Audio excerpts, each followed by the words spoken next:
Indonesia kagetkan dunia, bangun industri hijau terbesar nomor 1 di dunia.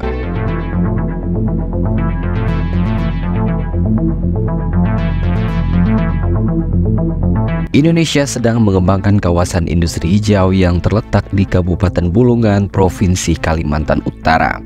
Apa yang dimaksud dengan kawasan industri hijau? Ini adalah kawasan industri yang menerapkan teknologi atau proses produksi yang bersih.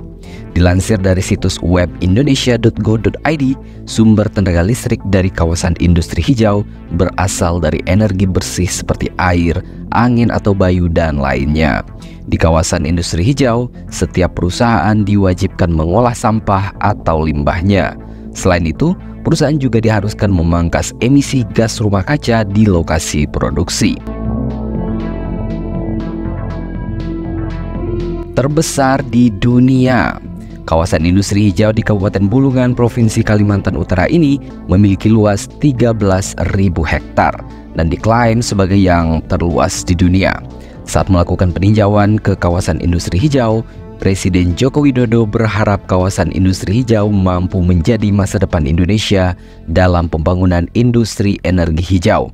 Ada 3 industri yang menjadi fokus pembangunan di kawasan industri hijau ini. Ketiga fokus pembangunan itu adalah pembangunan industri baterai untuk kendaraan listrik, pembangunan industri petrokimia, dan pembangunan industri aluminium. Dilansir dari situs web Kementerian Sekretariat Negara, Jokowi menyampaikan bahwa suplai ketenaga listrikan di industri hijau akan dipasok oleh pembangkit listrik air atau PLTA dari Sungai Mentarang dan Sungai Kayan di Kalimantan Utara. Kawasan industri hijau dan IKN. Jika ditilik dengan Google Maps, kawasan industri hijau di Kabupaten Bulungan terletak di dekat pesisir. Kawasan industri hijau juga berada satu pulau dengan calon ibu kota negara atau IKN. Titik nol IKN terletak di Sepaku, Kabupaten Penajam Pasir Utara, Provinsi Kalimantan Timur. Jarak antara titik nol IKN dengan Desa Tanah Kuning yang menjadi salah satu kawasan industri hijau sekitar 699 km. Pasang surut kawasan industri hijau.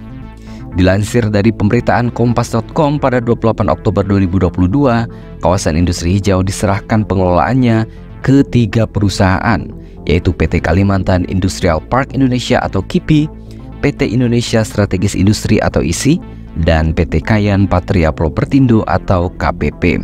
KIPI melalui pasang surut serta perjalanan yang cukup panjang. Perencanaannya dimulai sejak 2015 yang lalu. Akan tetapi hingga 2018 belum ada perkembangan yang signifikan. Beberapa negara sempat dijajaki untuk menjalin kerjasama seperti China, Uni Emirat Arab, Amerika Serikat, bahkan blok ekonomi Eropa. Hasilnya pada Juli 2021, minat investasi ke kawasan industri datang.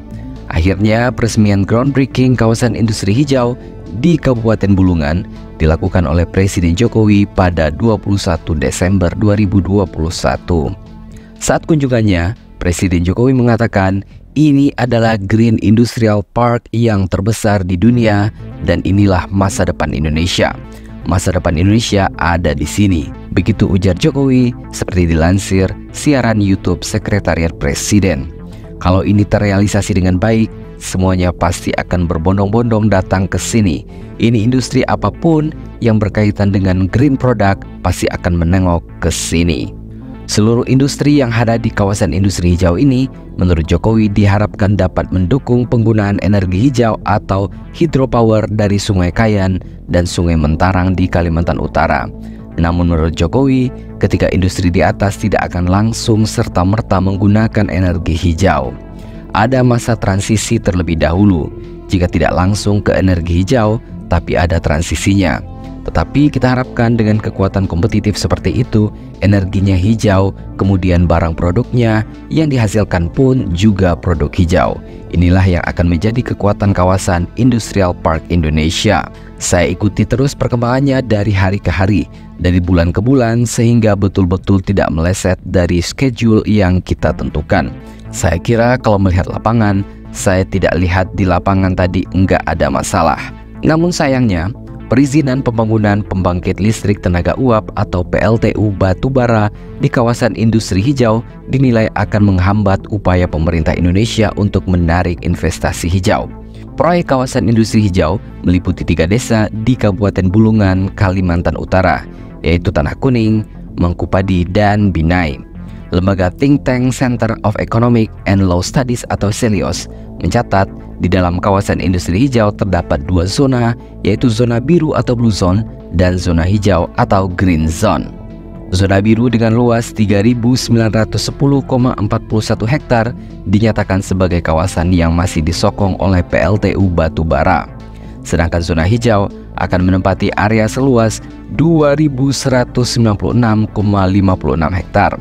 CELIOS menilai masih diizinkannya PLTU batubara merupakan langkah kontradiktif. Direktur Kebijakan Pertambangan CELIOS, Wisnu Tri Utomo, menganggap adanya metode percampuran batubara dengan bahan bakar biomasa atau co-firing juga menghambat penutupan total PLTU batubara. Di satu sisi, co-firing dinilai hanya mengurangi jumlah penggunaan batubara sebesar 5% hingga 10% maksimal. Metode ini justru memperbesar potensi deforestasi karena kebutuhan biomasanya yang terlalu tinggi. Belum lagi adanya upaya memperpanjang usia PLTU yang seharusnya sudah dipensiunkan. Begitu lanjut Wisnu. Sementara itu, Direktur Eksekutif CELIOS Bima Yudhistira menengarai ada upaya yang seolah menggambarkan bahwa pemerintah Indonesia siap menampung dana investor untuk berinvestasi di industri baterai. Tapi, banyak yang masih meragukan komitmen pemerintah dalam meningkatkan perlindungan lingkungan hidup dan komunitas setempat. Padahal, investor besar sekelas BASF-VW memiliki ESG atau Environment, Social, and Governance yang ketat dan terus-menerus diaudit.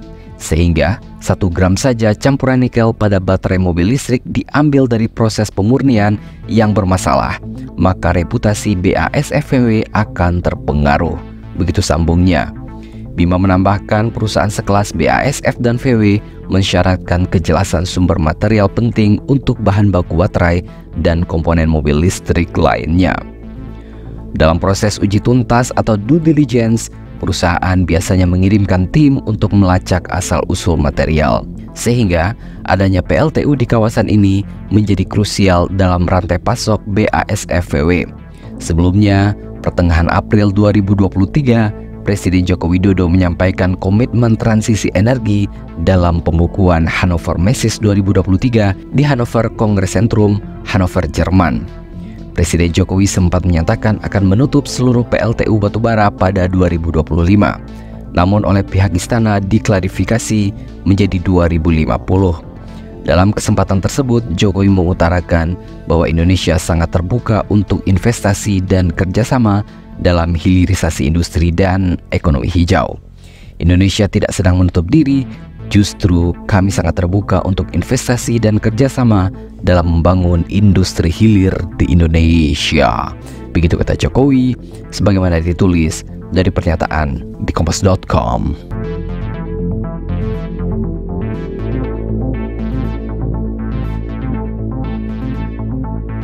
Wah, dari sini bisa kita lihat betapa langkah Indonesia menuju negara industri maju kelas atas semakin terpampang nyata.